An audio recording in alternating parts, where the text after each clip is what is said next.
साथियों, कई बार कुछ ऐसे मामले सामने आते हैं जिन्हें देखकर यही लगता है कि लोग धीरे धीरे इंसान से जानवर बनते जा रहे हैं, क्योंकि ना इन्हें रिश्तों की कोई मर्यादा है और ना ही शर्म। और बिल्कुल ऐसा ही एक मामला उत्तर प्रदेश के बिजनौर से सामने आया है। बिजनौर के नागला गांव का रहने वाला 30 साल का सौरभ तोमर एक ऐसा शख्स जिसकी ना ही किसी से कोई दुश्मनी थी और ना ही किसी से कोई खास दोस्ती। वो सिर्फ अपनी खेती बाड़ी के काम में ही लगा रहता था। और बिल्कुल इसी तरह 12 नवंबर 2025 को सौरभ रोज की तरह अपने खेत में काम करने के लिए निकल गया, लेकिन उसके बाद फिर उसे कभी किसी ने नहीं देखा। अब देर रात तक जब सौरभ अपने घर वापस नहीं लौटा तो परिवार वालों को उसकी चिंता सताने लगी, जिसके बाद उन्होंने उसके दोस्तों से और कुछ रिश्तेदारों से पूछताछ की, लेकिन किसी को भी नहीं पता था कि आखिर सौरभ कहाँ गया। जिसके बाद परिवार वाले लगातार उसकी तलाश करते रहे और आखिरकार जब सौरभ का कोई सुराग नहीं मिला तब 14 नवंबर को सौरभ के पिता सुभाष तोमर ने अपने बेटे के लापता होने की खबर नागला पुलिस को दी। अब जैसे ही पुलिस को सौरभ के लापता होने की खबर मिली, उन्होंने तत्काल उसकी तलाश शुरू कर दी। हर जगह उसकी तलाश की गई, गांव के आसपास के लोगों से पूछताछ हुई, लेकिन किसी ने भी सौरभ को 12 नवंबर के बाद कहीं नहीं देखा था। लेकिन इसके बाद 15 नवंबर को अचानक सौरभ के पिता सुभाष तोमर रो रो कर गांव वालों को ये बताने लगे कि उनके बेटे का शव गन्ने के खेत में मिला है। और जैसे ही ये सूचना गांव वालों को मिली, वो तत्काल मौके पर पहुंचे। मौके पर पहुंचकर सौरभ के पिता ने गांव वालों से कहा कि शायद किसी जंगली जानवर के हमले की वजह से उनके बेटे की मौत हुई है।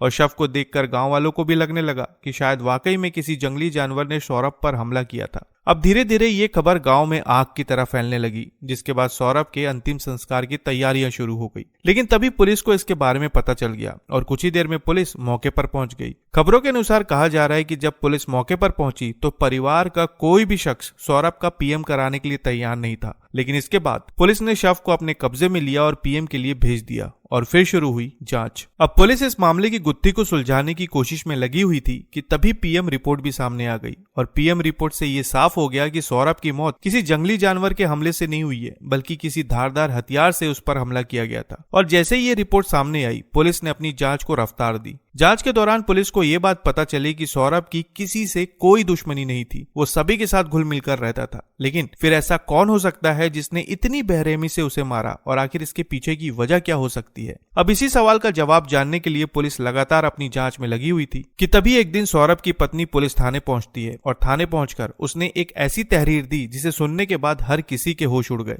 खबरों के अनुसार सौरभ की पत्नी का यह कहना था कि इस घटना के पीछे शायद उसके ससुर यानी कि सौरभ के पिता सुभाष तोमर का हाथ हो सकता है। और ये सुनते ही पुलिस वाले भी हैरान रह गए। लेकिन पत्नी द्वारा दी गई तहरीर के अनुसार उन्होंने सुभाष तोमर पर नजर रखनी शुरू कर दी, जिसके बाद पुलिस ने सुभाष तोमर की हर गतिविधि पर नजर रखी और धीरे धीरे पुलिस का शक सुभाष पर गहरा होता चला गया। आखिरकार उन्होंने सुभाष को हिरासत में लिया और उससे पूछताछ करनी शुरू की। शुरुआत में उसने पुलिस को गुमराह करने की पूरी कोशिश की, लेकिन उसके बाद उसने इस पूरी घटना की एक ऐसी सच्ची कहानी सामने रखी जिसे सुनकर अधिकारियों के भी होश उड़ गए। मीडिया खबरों के अनुसार ये बात सामने आई कि सौरभ की शादी के बाद सौरभ और उसकी पत्नी हंसी खुशी अपनी शादीशुदा जीवन बिता रहे थे। लेकिन फिर कुछ ऐसा हुआ कि सौरभ की पत्नी और सौरभ के पिता ने रिश्तों की सारी मर्यादाएं लांघ दी और उसके बाद सौरभ की पत्नी और उसके पिता के बीच अवैध संबंध बन गए।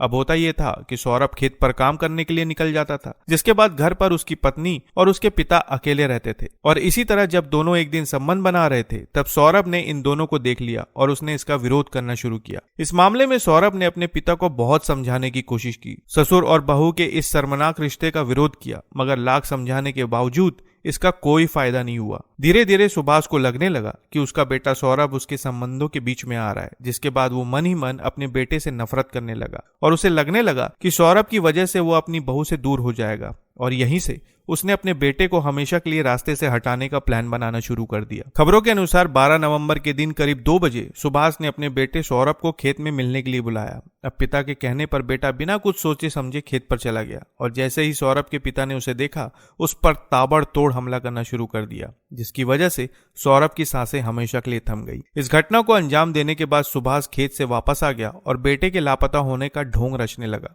फिर उसने बेटे की तलाश करने का नाटक रचा और रिश्तेदारों के साथ उसे इधर उधर ढूंढता रहा। इस खुलासे के बाद पुलिस ने सुभाष की निशानदेही पर घटना में इस्तेमाल किया गया फावड़ा और 312 बोर का अवैध तमंचा बरामद कर लिया गया है। वहीं सुभाष के खिलाफ संबंधित धाराओं के तहत मामला दर्ज करके उसे न्यायिक हिरासत में भेज दिया गया है। उत्तर प्रदेश के बिजनौर की इस बेहद शर्मसार करने वाली घटना से आप समझ सकते हैं कि आज के समय सुभाष जैसे लोग धीरे धीरे इंसान से जानवर बनते जा रहे हैं, ना ही इन्हें रिश्तों की कोई मर्यादा है और ना ही शर्म। इस मामले पर आप क्या कहना चाहेंगे कमेंट बॉक्स में जरूर बताएं और नई खबरों के लिए चैनल को सब्सक्राइब करना ना भूलें। तो फिर मिलते हैं साथियों बिल्कुल एक नई खबर के साथ, तब तक के लिए आपका बहुत बहुत धन्यवाद।